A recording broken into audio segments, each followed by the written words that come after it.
Okay, good morning and welcome to our Edtech Center webinar today on innovative digital learning models for English language learner immigrant adults.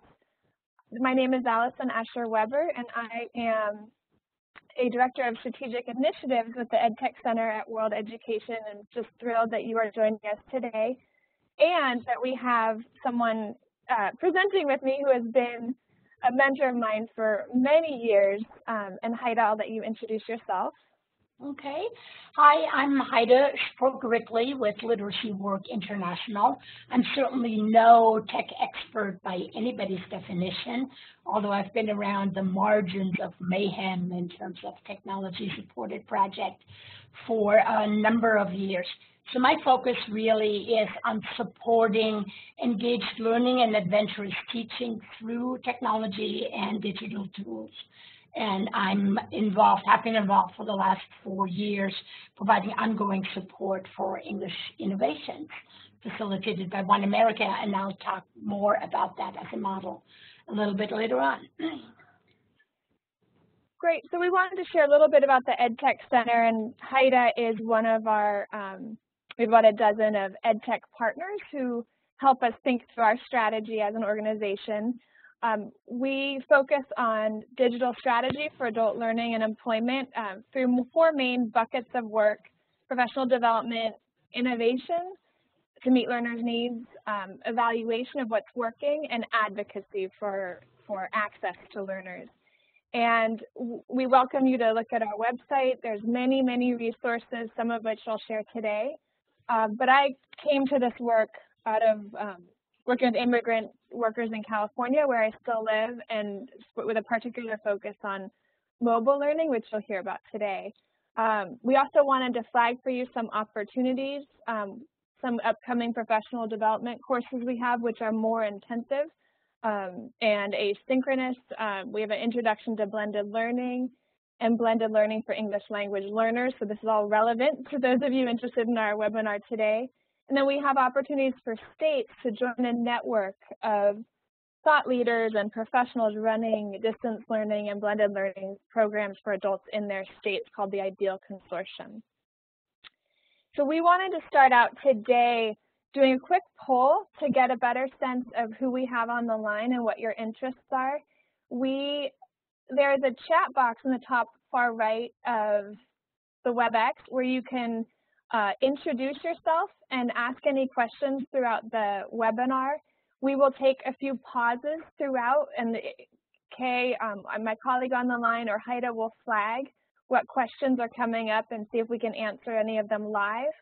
We will also have ways at the end to engage in a discussion on our website. We would like now for you to look at the polling area also on the top right of your screen within WebEx. You should be a little, it shows a graph and says polling, where you can answer the question, what is the main learner group you want to serve? And we're really curious about here with answering A through D, what level you're most interested in serving.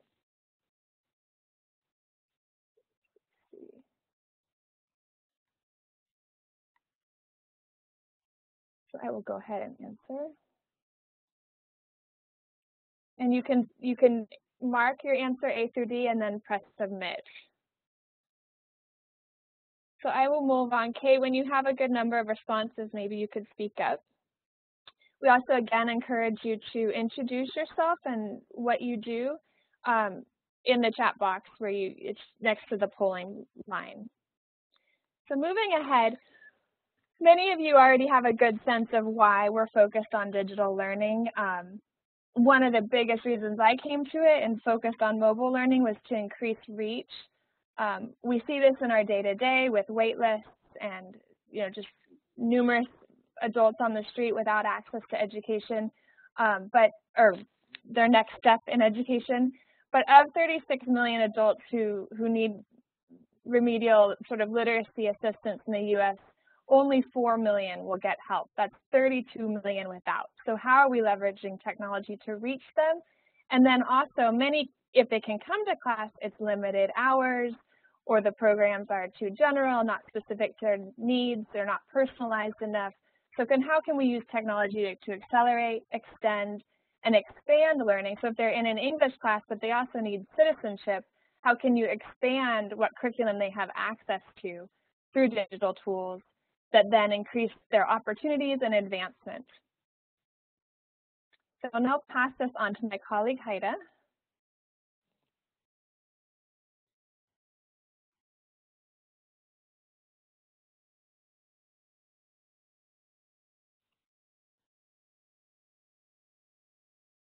Haida, I don't hear you. Does anybody else?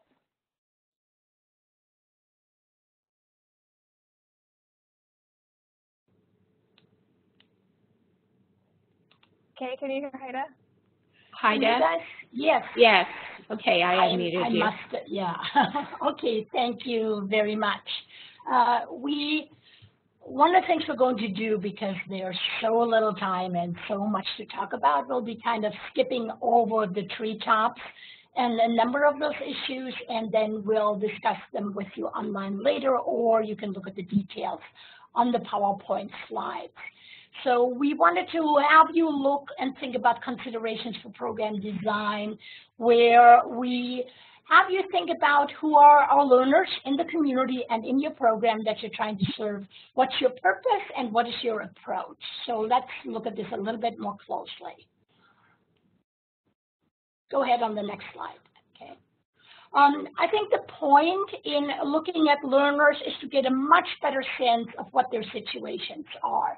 Is it easy for them to persist in the class? Are there turbulence factors in their lives that you need to consider? And what time and how much time can they spend in an in-class program or in out-of-class learning? The Office of Immigrant and Refugee Affairs in Seattle that I have worked with conducted focus groups in different neighborhoods, in different languages, with different groups to find out what excites people, what they want to learn, and what kind of time they can commit. So it's a good idea for all of us to do those if you can.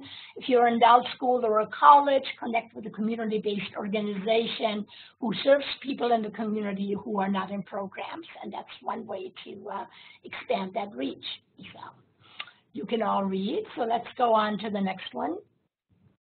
So what is your purpose? I think it's important to think about what you really want to accomplish, so you don't just end up with selecting a program because you heard about it in a conference or other people have talked about, or because it's free.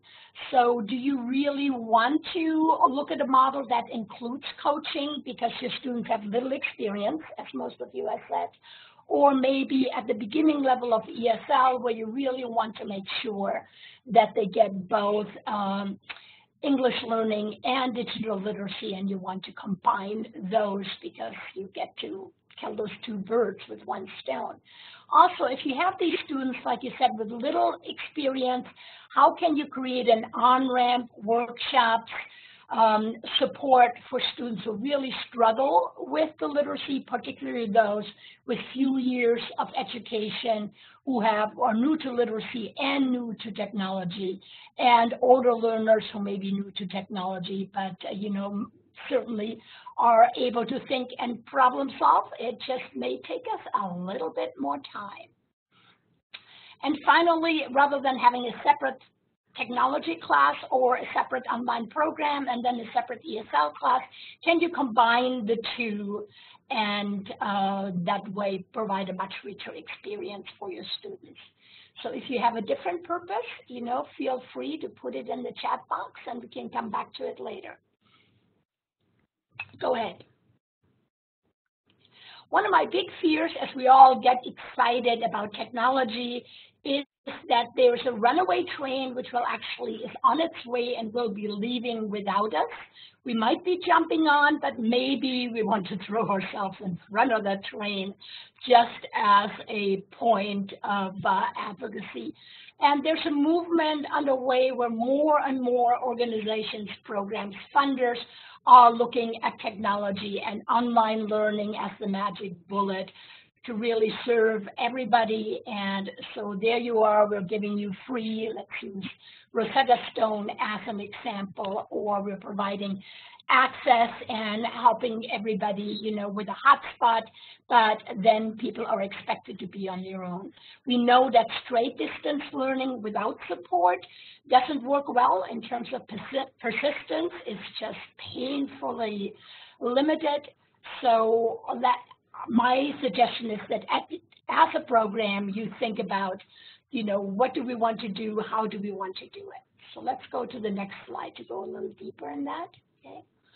I always like to start with, what's our approach to learning? Are we participatory? Do we want to get students involved in advocating for themselves, for others?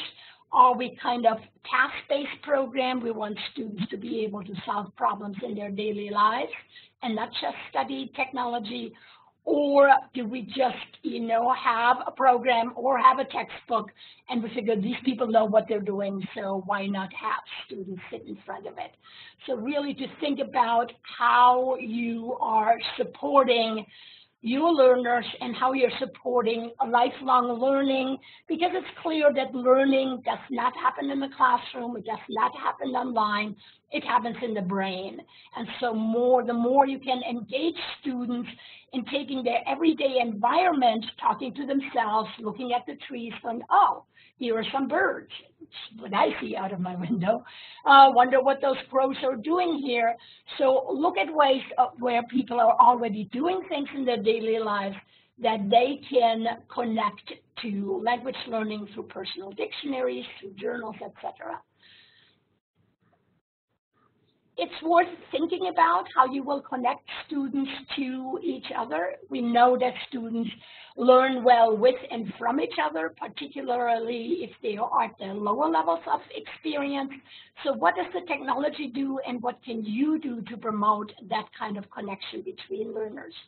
And finally, if you have a technology class or class that integrates technology with 20 or 25 students, everybody's on a different level. You know, a lot of you said multiple level. Well, how do you help people really use the tools that they want to use? So one way to do that is what English Innovations has done, is to recruit and use volunteers and really have them support small group instruction and differentiated learning within the classroom. And to show you what it looks like if you have a number of volunteers, here's a little video shot by Noel Evangelista from One America.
So thank you, Haida. That was, it's a video worth watching fully, and we'll be sharing a lot of these resources on our EdTech website.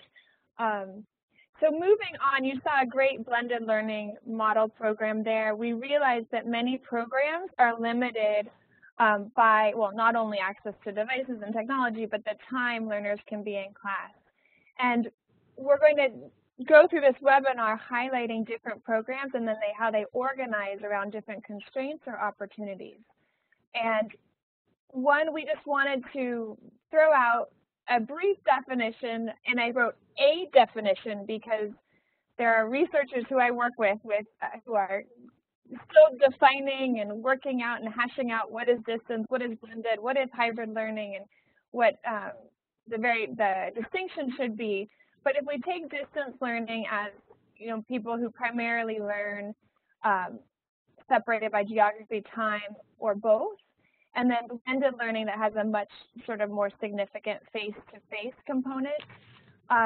That's kind of the very basic definition I'll be using today. And then two just important definitions to also understand are synchronous, which is like our webinar today, where we're all logging it at the same time and learning together, or asynchronous, which is people who will watch this webinar later anytime. And even if they comment in our discussion threads that we hold on our website, it will all be on their people's own time, and they are therefore asynchronous. And then programs vary in student control. So when they are learning, how much is the teacher or the course telling them what to study, or what are they choosing and producing content, and then the amount of integration of the digital learning into what is actually taught in class. And I think as you get into blended learning, that integration gets more significant than what sometimes is called hybrid learning. So how we organized a chart that is available on our website, and Kay will share the link, the live link, is by the amount of time learners can spend in class. So going from, and we're going to, in this webinar, go through all these program models listed in this chart. But they range from distance learning, where students never come to class, can't, and therefore instruction is 100% digital, and there's no face-to-face time, up through what we would call, like, you know, more integrated blended learning, where most of the time is face-to-face, like at the bottom with community action, 80 to 90% is in-class instruction, brick and mortar, with just a little bit of homework assigned offline. So we wanted to start with Mobile Up, which is a project I've had the opportunity to help lead in California through the California Labor Federation. But the target is really the janitors, the farm workers, the home home healthcare aides, and nursing home workers who cannot come to class, whether they work alone or they're like the nursing home dietary workers we were working with. There's only 2 or 3 in each nursing home facility spread across the state to have them study in very customized vocational ESL for their specific job. There was no way to bring them together. So how could we reach them just through their cell phones? So that's why we call it cell phone first career education and coaching, is because we were trying to reach them first by whether texting out or calling them with the opportunity to study, and then having them study online. And the important thing to understand about Mobile Up is that we were targeting students who, many of whom still had basic phones. So we used Cell Ed, and you'll see in the box on the right, digital tools used, which is an interactive text and audio phone line where a student calls in and learns through audio and text messaging that's interactive. If they hear a lesson and the lesson is audio instruction talking about a text they receive, then they have to answer a question, and if they get it right, it continues. If they get it wrong, it doesn't. It's also available in web apps. You can go ahead and read more details on the slide. I think the #1 learnings from that program were just the importance of how user-friendly it was and how on the go it was, because the lessons are very short and you can enter the course just by calling and exit just by hanging up, and then when you call in, it just takes off from where you left off. Students studied in very short intervals, like 5 minutes at a time on their break, waiting for their kid at the bus stop. And so this really made anytime, anywhere learning available and accessible to them, and we could prove that students learn. We could see on the back-end learning management system that, 90% who got a question wrong the first time, and this is, basic life skills or vocational ESL, would then get it right the next time when we did a post-assessment within the course.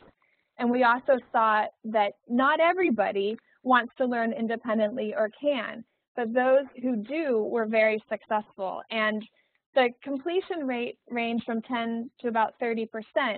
And you might say, well, that's not significant, or that wouldn't work for our program.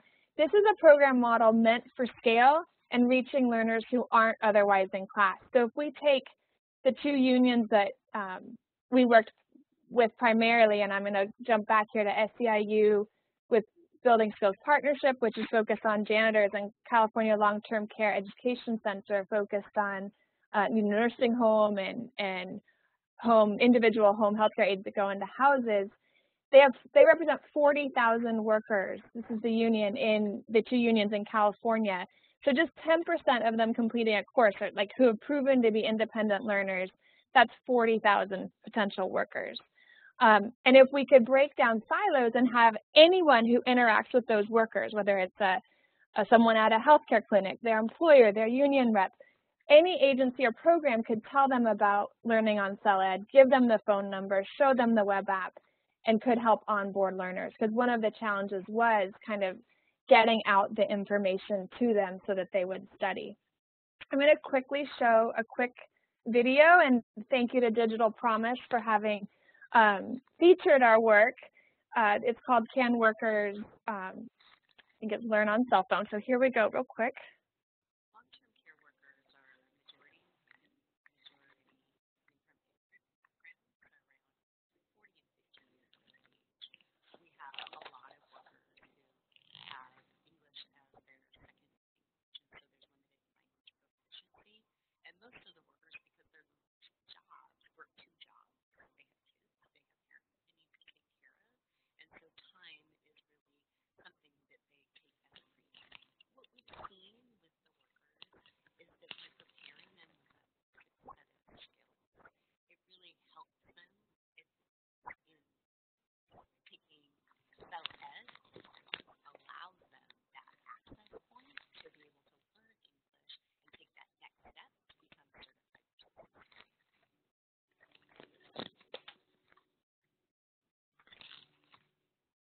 CELED is an innovative website that allows members to learn a language through texting, calls, anytime. La forma fácil que un maestro conozca a todos lados y en tiempo libre lo puede hacer.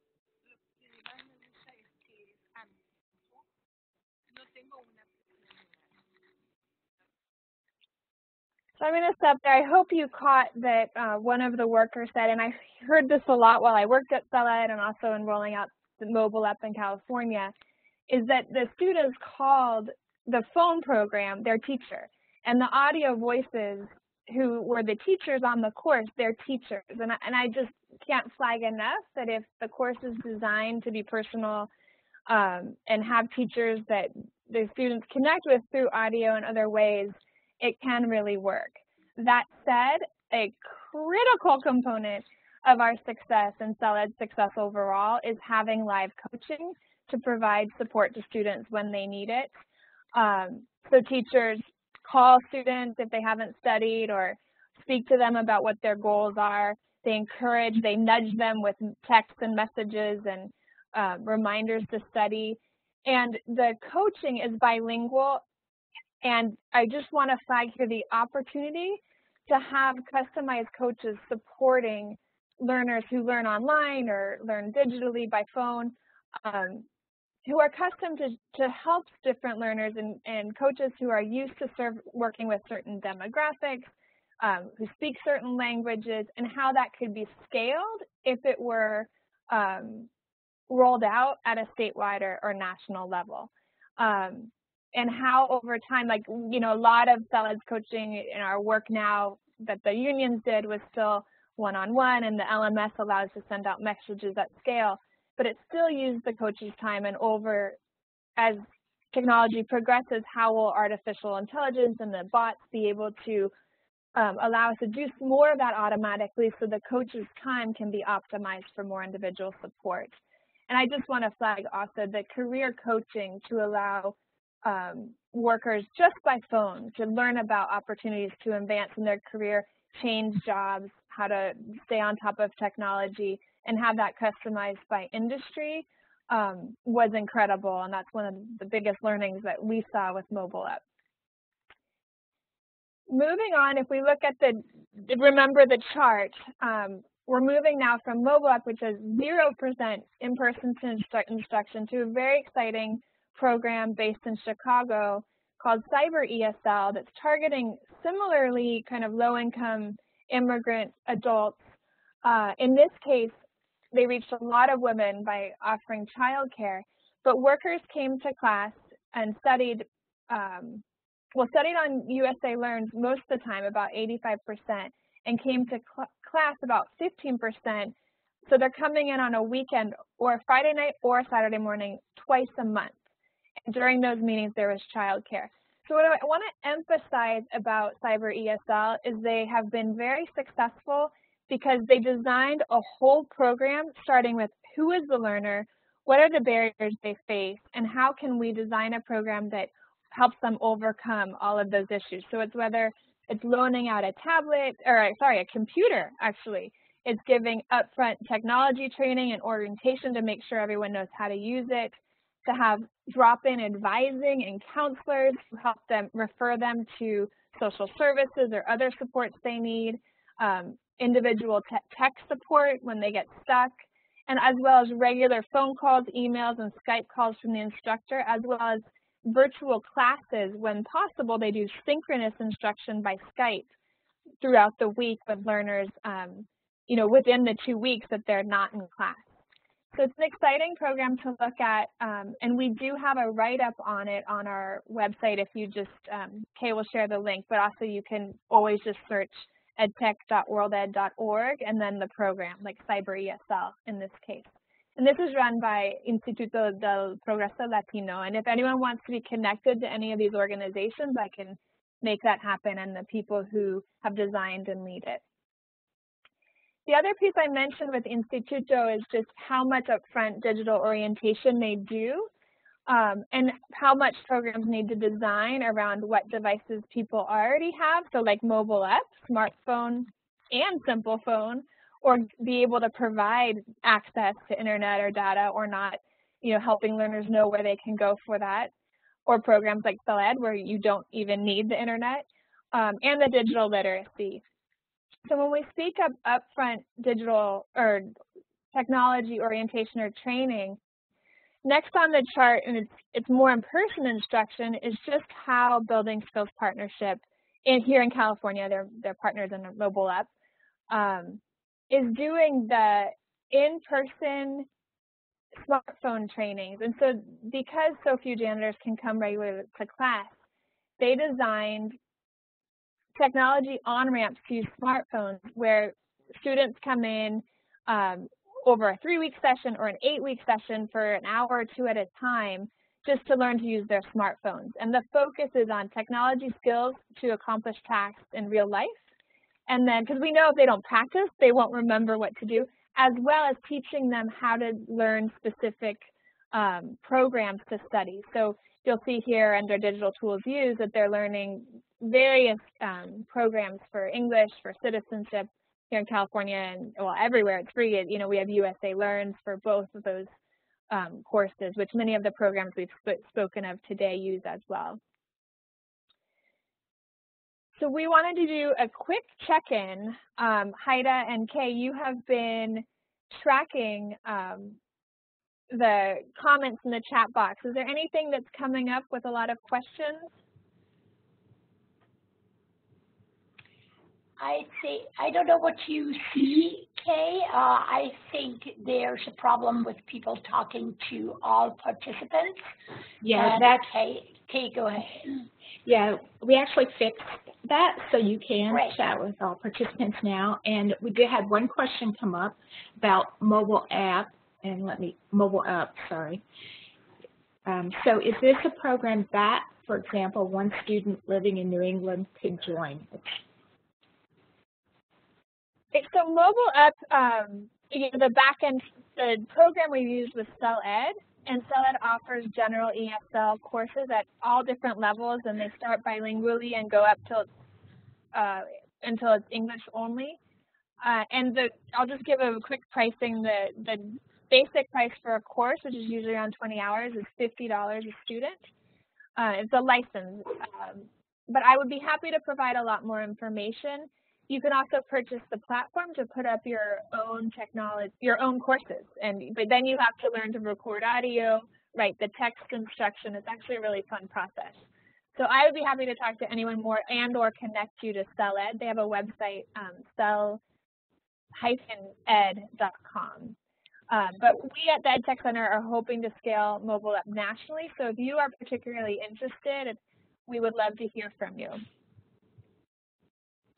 And we had one comment, and I think it was from Janet Isolis, that in terms of what her goals are for the students is to help them develop the skills and learn the technical tools that they need to make changes in their lives and move forward and be prepared for whatever the next step they see for themselves, as opposed to having a pre-packaged program. Great. Now that's a great transition as we move a bit more into blended learning. Mm-hmm. I think it's clear from the research, and that's one of the things we looked at when we did the research around English innovations, is what really works and what do we need to consider. We know that blended learning is the most successful model, and there's now indicators and data from both Arizona and from Texas that shows that blended learning increased proficiency, language proficiency at a higher level than straight distance learning. You know, we all know that, but also then at a greater level than classes that are only face-to-face classes without an independent learning component and without a distance learning piece. So as you move towards blended learning, and we're hoping you do, one of the things to consider is how do you want to balance between in-class and out-of-class? And that depends on how much experience your students have. Learning on their own, how much time? Do they have the space where they can set up a computer? Do they have access to broadband so they can watch video? And how do you want to use that time so that it makes sense to use the time in class for connections, for conversation, for interacting, for arguing, for responding to each other, for telling your story and get feedback, and then use the time at home either to be curious about language and look at the world, or to go ahead and do some fairly specific practice session because it's easy to do because, you know, your brain is not fully engaged and you can move through things and feel successful.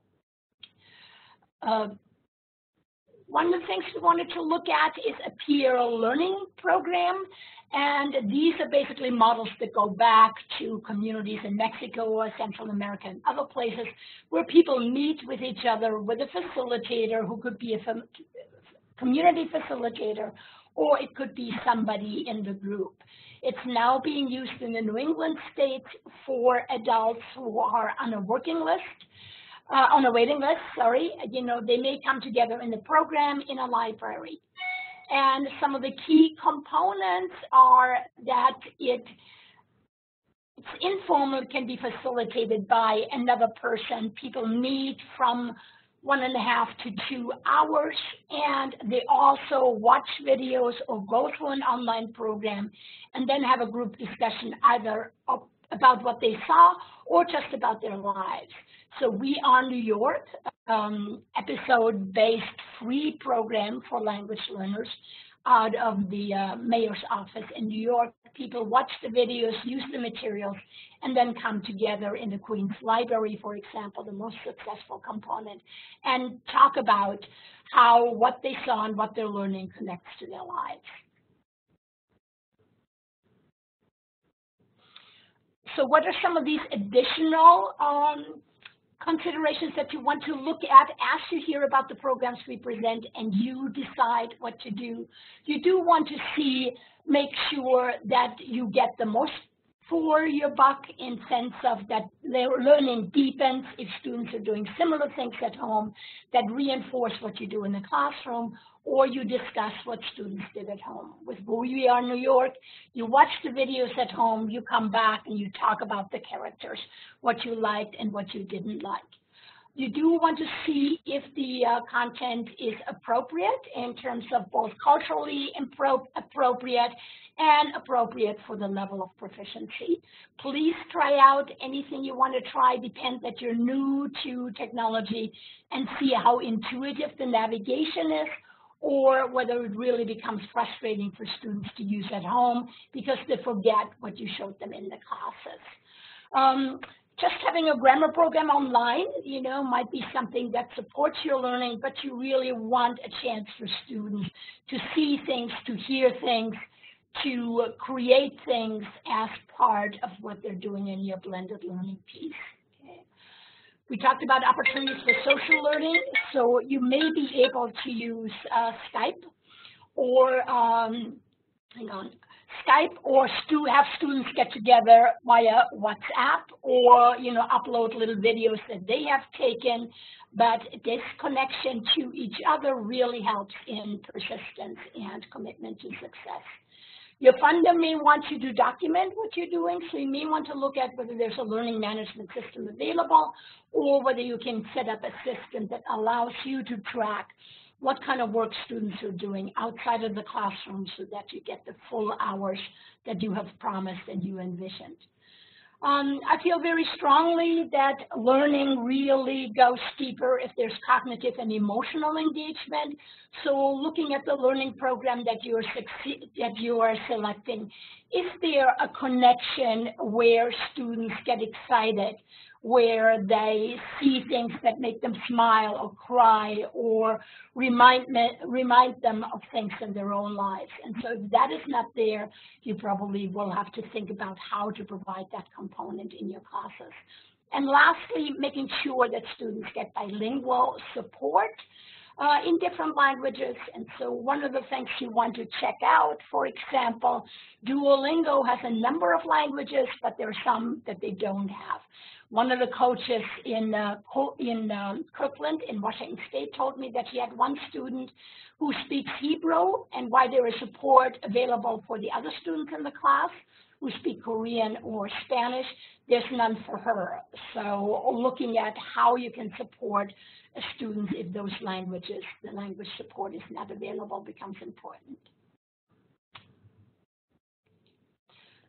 New trend in blended learning is for agencies and institutions to get involved with employers and design large-scale programs, national programs. Right now, the most recognized one is a program between the National Immigration Forum and employers in the retail industry, and it's funded at least partially by the Walmart Foundation. The workers go to class before and after work, so there's no release time. But the blended learning is designed to support the kind of work that people have to do at their workplace, while at the same time building up their skills in general so they can use them in their daily lives as well. So the employers are selected are the ones who really support immigrant integration, so it's not, doesn't backfire on you. Very high course completion, partially that may be that employers encourage people who maybe are slated for promotion but can't be promoted because their English isn't good enough, and encourage them to take these classes, so there's a lot of support for taking these classes. You see the data on job promotion and improved store productivity in the view of the supervisors. And, another piece that we continuously see now is partnerships with community colleges who have certificates that recognize that students have been in an informal program and get credit the same way they would get for an ESL community college class. So you can see where it would really make a difference to have a certificate that's from a college that you can show others and show your employer. So there's a number of incentives that programs provide to help students persist and succeed. So a credit from an outside organization is really helpful, along with certificates that you all provide. I saw one program where there's a certificate for the spouses to help support their spouses' learning. So the men got certificate for supporting their wives to be in the program, and I thought that was pretty cool. Digital badges are continuing to grow, and at one point we can talk more about, what those will look like. There's recognition ceremonies. There are achievements that are getting recognized and celebrated, and it doesn't just have to be the kind of study in a formal sense, but inviting students to talk about, have you talked to somebody that you never talked to before in English? Have you looked at a magazine and tried to read it and, picked out a few words? Have you talked with your kids and have them tell you a story in English? And all those count as accomplishments, and all those should be recognized. There are various reward systems ranging from a gold star to having a lottery for people who study online, and then you either get a dictionary or you get, food, tickets to buy food or other cool stuff that students really appreciate. And in some cases, students get to keep the device that they've been working on as long as the program is completed, and they continue to work with the computer and report back on a regular basis. All right, so I wanted to briefly talk about how are we bringing all of these things together.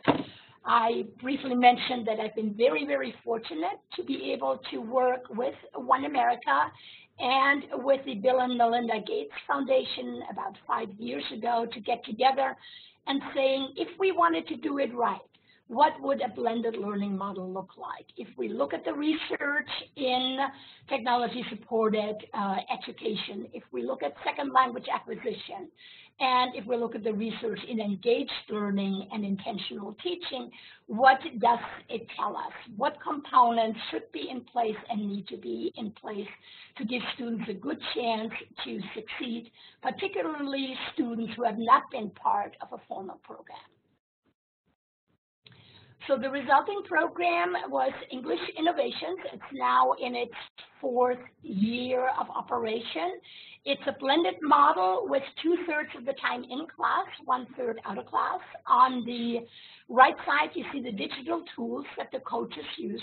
Coaches are trained through professional development. They are not necessarily certified teachers.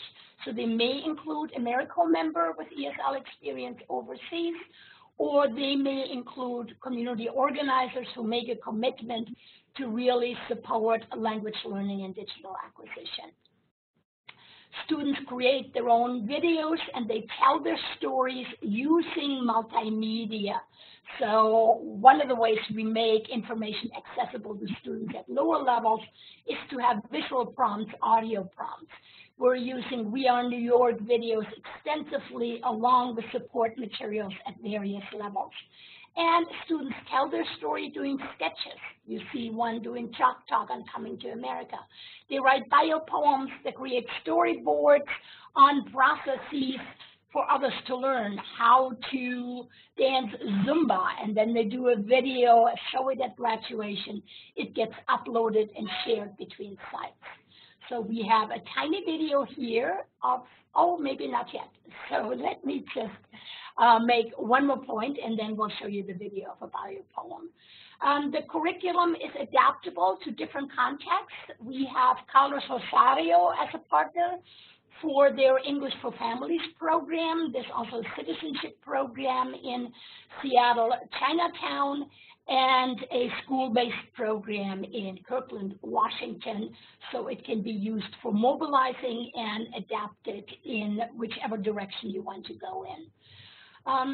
Great deal of community engagement, including awareness of community resources, but also a chance to participate in demonstrations if students so choose, or getting involved in advocacy. Lots of project-based learning. Technology is integrated throughout. So for each task, or for most tasks, there's a technology digital skills component and an English component.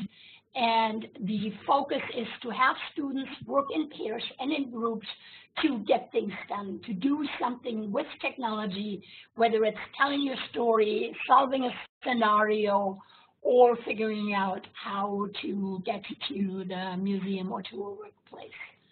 There's a new emphasis I want to highlight, and we'll be talking about this, Kristen Novaluna and I at COAPE, and it's on Know Your Rights. We start very broadly with universal human rights, going to the rights in the guaranteed in the Constitution, not just for citizens, but for all residents, and then look at the rights of the undocumented, including what to do when the police stops you and what to do when ICE comes knocking at your door. No, you do not have to answer questions, and no, you do not have to let them come in. No reason to be polite at this point. So in other words, we're moving from the personal to the political, which we can do because we don't get federal or state funding. It's foundation funding for the most part.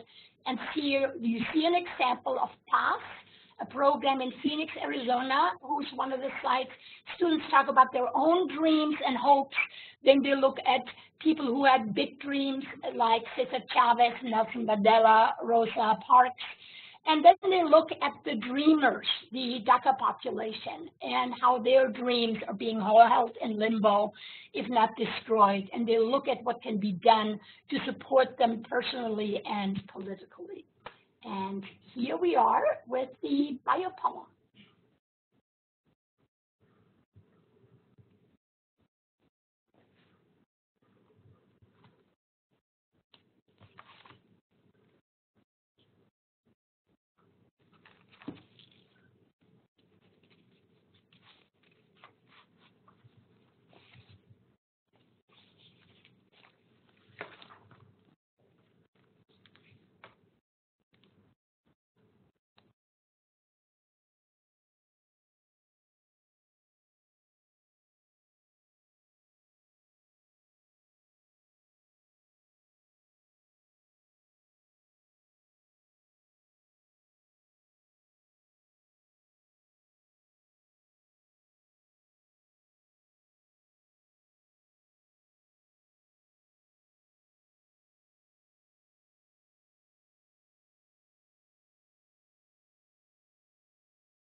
Yeah, and hang on a second, let me make sure.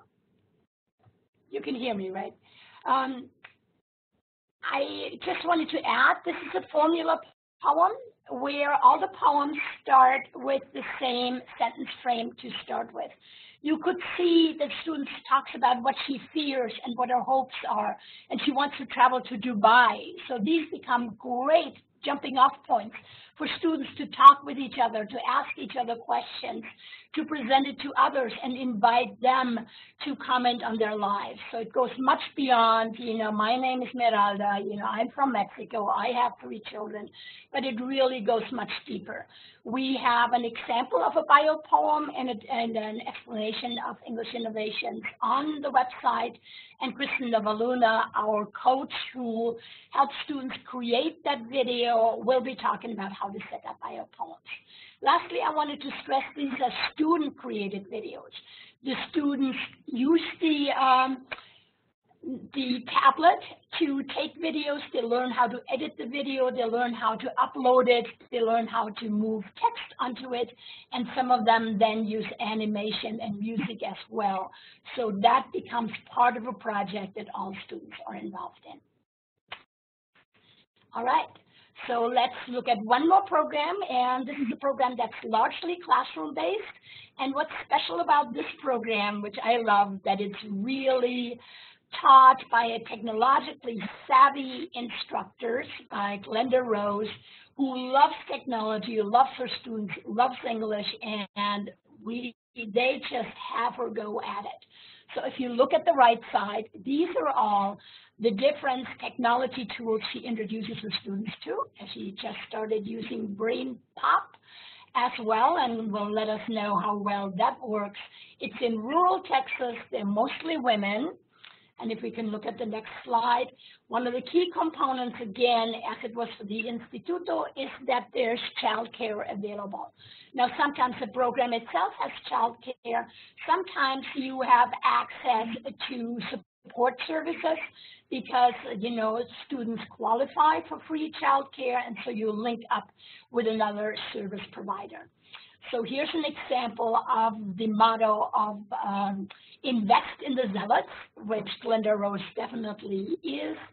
and having creative solutions to technology, not saying, well, the internet doesn't always work, or we can't even get the cell phones to work because the walls are too thick and we're in the basement, but to work as a team to figure out how can you provide this kind of experience even in a rural area, even in an area where students have not had a lot of experience, and how do you really provide opportunities for people who need it the most.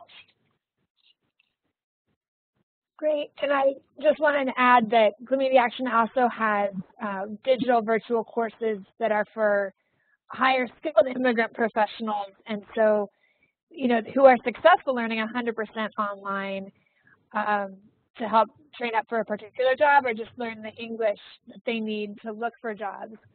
And so that's, and I know they're using Schoology and other tools to do that, but I would really look at Community Action and what Glenda Rose is doing, as Haida mentioned. So we wanted to stop there and ask through a live webinar poll which digital learning model or component of a model that you've heard today, or perhaps even another that you know of, would you be most likely to want to try, or which would you like to hear more about? And I saw in the web chat there was someone interested in the forums program at the work sites, and I'm sure there'll be others. But we would love to just get a better sense so we can focus our Edtech Center work on really responding to the need in the field. So again, if you go to the top right and could answer, and at some point Kay will uncover the answers. We also, since we have a bit of time, we would like to open up for some conversation, but before I do that, and we might have people drop off, I want to flag that we will be continuing the conversation, and Haida and I and others from the Edtech Center will facilitate a conversation at our website, particularly coming out of this webinar. So it will include those of us who have studied synchronously today and been on the webinar together, as well as those who watch it later and will join the conversation at a later time. And that conversation can include the two questions we just asked, as well as, do you have any particular specific questions about these models or how to incorporate them? Or does your organization want help brainstorming what might work? So going back to the poll, Kay, do you have any answers yet, or what you're seeing? We have a few answers. They're asking if you could list the programs. So they... Great. I will go back to the slide, just 1 second. This is from one of our main charts, and going back to kind of the progression of how much is in class. So the programs are Mobile Up, which is 100% cell phone learning, the smartphone workshops to onboard students to using their phones, Cyber ESL with mostly distance learning, English Now, which has a range. So some of the learning circles study mostly online and just meet for conversation and practice. Others, do most of their learning together and very little online. The Skills and Opportunities for the New American Workforce, which is the classes at the work sites, which are blended, English Innovations, which Haida has spoken to and knows very well, and Community Action classes. It's at your more traditional CBO running ESL classes for particular demographics in Texas, which is an example of the kind of blended learning classes we see often at adult schools or community colleges across the country, of most of the instruction face-to-face, but some digital instruction. So jumping back. Allison, yeah, I could just jump in for 1 second. I wanted to clarify something on English Innovations. We'll be happy to talk with anybody about the model and continue it, but I wanted to make it clear that I'm part as a team. I'm kind of an advisor and support for the team, but the real work is really being done by people on the ground at One America and at all the different sites. So I do say we, but I wanted to make sure that it's not, quote, my program, even though I do think of it as such. So. That's a great intro. Just before we jump into conversation, the people doing the world work are these organizations we see listed here, where we're thanking our partners who helped actually create the slides, gave us the images and the information, and inform how we even presented this. So thank you to all the partners who are doing the real work on the ground. We're just looking for best practices to share, and hopefully can help the rest of you think through how you might be able to implement some of the best practices that other organizations have discovered. So going back to the webinar poll, Kay, is there anything happening in chat that should be brought to our attention? There are a lot of questions on chat, so maybe just remind people to join the discussion, make sure those questions get answered there. And I'm going to close the poll so people have a few seconds left. So let me see. So let me, as you can see, we have over 100 people, so it's very difficult to give meaningful answers to specific interests of the kinds of things that people would like to see or hear more about. But we will certainly be collecting these and weaving them into ongoing discussions that we can have with you and others. Haida, I think one thing I saw a question on, and Jen Vanek responded, around how if people study the technology and they don't actually practice it, they're going to lose what they learn. And we do see that, right? Right. And vice versa, if they study the English but they don't have a place to practice it, they'll forget it. So I think maybe if you could spend a minute speaking on a little more on the integration of the two, not teaching either separately. Right. And so that's absolutely right. As we all know from our own experience, if you think way back of first, learning to use email or trying to figure out, how to do presentations on the old clunky PowerPoint, maybe you're too young for all of that, and that's okay too. Maybe you're one of those digital natives who never had to go through struggles. And so the more you do it, the more you learn, right? And the more you learn, the easier it becomes doing it. So one point is to really integrate technology tools into your classroom. And we really see, digital literacy as a human right, as do many others. We can no longer say, well, I just teach ESL, somebody else needs to worry about technology because I don't really like it all that much. Well, good for us, but it's really the students that this is all about. The second piece in terms of practice is to get students really engaged in something that they want to look at, that they want to be part of. So everybody loves YouTube, whether they're watching cat videos or, Korean rock and roll. Once you learn how to navigate a website, it becomes fairly universal. And once you learn how to problem solve and what might be a good strategy, turn the computer off, turn the computer back on, it becomes easier to continue doing it.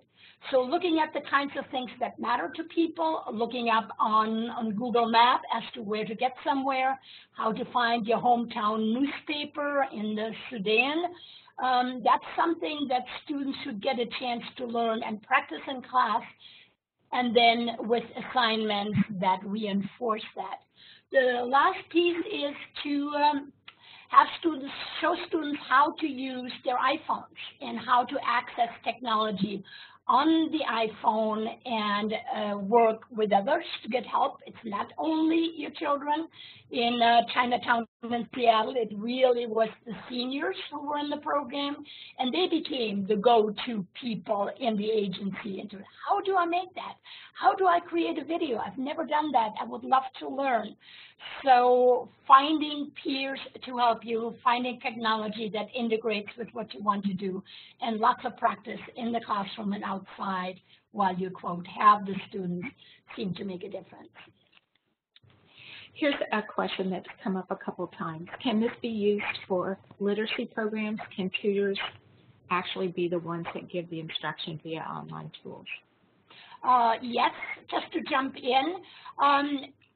One America uses both a large number of volunteers, with a ratio of 5 students to 1 volunteers, but the coaches are trained through English Innovations and One America. There is a weekly check-in session that includes, ideas for problem solving or bright ideas for engaging students. So depending on what your funding source requires, at least the English Innovations model really lends itself nicely to informal programs. As I said, most of them are community-based organization, and working and training up folks from the community who understand the students and are passionate about helping students learn, and lastly, are comfortable with technology. And I would just add there's some really great examples in the library systems like our LA Public Library or Chicago Public Library, where they're leveraging both volunteers, but also the libraries are purchasing the licenses for any adult who walks into the library to access these programs and get support, whether it's in meeting groups that meet once a week along the lines of English Now, or just they're doing it on their own, but the library's checking in with them. I think the volunteer-led programs are a great way that we can use technology to increase reach. So we thank all of you for participating. We especially thank Haida, for one of our EdTech partners, for her time today. It's a huge honor to present with you. And Kay for helping with the back end. And again, please engage with us. Continue the conversation based on the webinar today. Also, just please track the different professional development opportunities we offer instructors across the country on programs for integrating technology. And Tom, I saw your comment about one of the challenges is, teachers that aren't comfortable with technology. We need all of your help to help provide to our instructors ongoing professional development to help them get up to speed. And I think once they see the power of some of these tools for increasing reach and accelerating learning, that they'll kind of jump on hopefully what is not a runaway train, but a train to further to increasing opportunities and advancement. So with that, thank you and have a fabulous weekend, and we look forward to hearing your questions and actually the innovative work you're doing so the next webinar can share much of what you're doing. And Haida, I'll let you say the final last word from New Mexico. Okay. I wanted to thank all of you for participating. It's been very heartening to see that great number of people so engaged and willing to participate. And I wanted to thank Allison, who's my coach when it comes to new technologies and for world education, and the Edtech Center to allow me to be part of this. And what I like to use, and I hope other people are using as a model for working with students, and that's basically the motto of setting high expectations and providing high support. And I think, in my mind at least, that's the key to success. Great. Thank you so much, and enjoy your weekend.